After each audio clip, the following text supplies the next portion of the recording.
اعلان ہے۔ برطانوی استعمار آسیب کی مانند چہار سو پھیل رہا ہے۔ آزادی کی خواہش ہر دل میں مچل رہی ہے۔ 1857 کی جنگ آزادی میں سب شامل تھے۔ شکست کے بعد خراج صرف مسلمان ادا کر رہے ہیں۔ علماء حق کا قتل عام کیا جا رہا ہے۔ ایسے میں برطانوی محقق ولیم ولسن ہنٹر کہتا ہے، مسلمانوں کا فلسفہ جہاد برطانوی راج کے راستے کی سب سے بڑی رکاوٹ ہے۔ اس کے ساتھ ہی اسلام کی نظریاتی اساس پر حملے شروع ہوتے ہیں۔ ایسے میں برطانوی سامراج کا سب سے بڑا ہتھیار بنا 1839 میں قصبہ قادیان میں پیدا ہونے والا مرزا غلام احمد قادیانی۔ اس شخص نے اپنی سرگرمیوں کا آغاز ایک مناظر کے طور پر کیا۔ دعوی مجدد اور دعوی مہدی منتظر سے ہوتے ہوئے یہ دعویٰ کر دیا کہ وہ مسیح موعود ہے، پھر اس کے بعد نبوت کا دعویٰ۔ اس کا خیال خام تھا کہ معاذ اللہ خاکم بدہن اس کی نبوت نبی آخر الزمان صلی اللہ علیہ وآلہ وسلم سے اعلیٰ ہے۔ اس کے نزدیک ہر مسلمان کافر ہے تاوقت کہ وہ قادیانیت میں داخل نہ ہو جائے۔ اس کے ساتھ ہی تمام ہندوستان میں تحریک ختم نبوت کا آغاز ہوا۔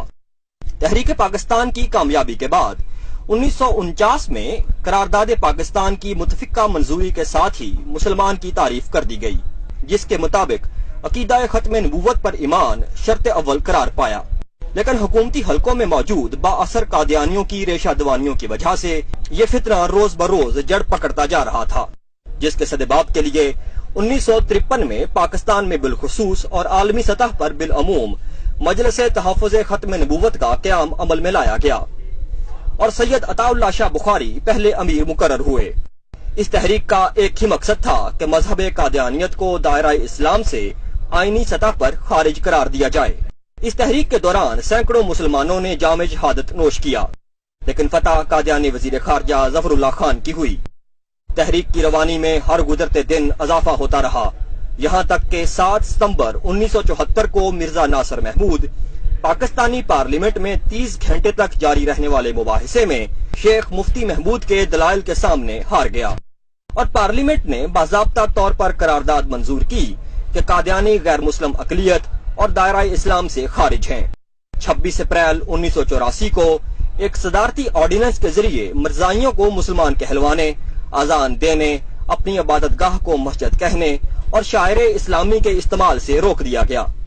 نبی آخر الزمان صلی اللہ علیہ وآلہ وسلم آخری نبی ہیں اور آپ صلی اللہ علیہ وآلہ وسلم کے بعد کوئی نبی نہیں۔ یہ امت مسلمہ کا 1400 سالہ متفقہ عقیدہ ہے۔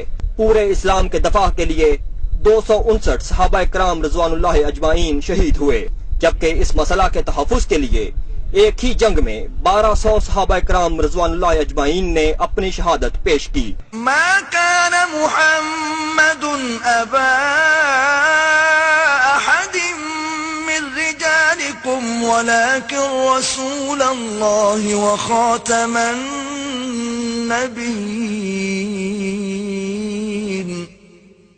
وَكَانَ اللَّهُ بِكُلِّ شَيْءٍ عَلِيمًا۔ محمد صلی اللہ علیہ وآلہ وسلم تمہارے مردوں میں سے کسی کے والد نہیں ہیں، بلکہ اللہ کے پیغمبر اور نبیوں کی نبوت کی مہر یعنی اس کو ختم کر دینے والے ہیں، اور اللہ ہر چیز سے واقف ہے۔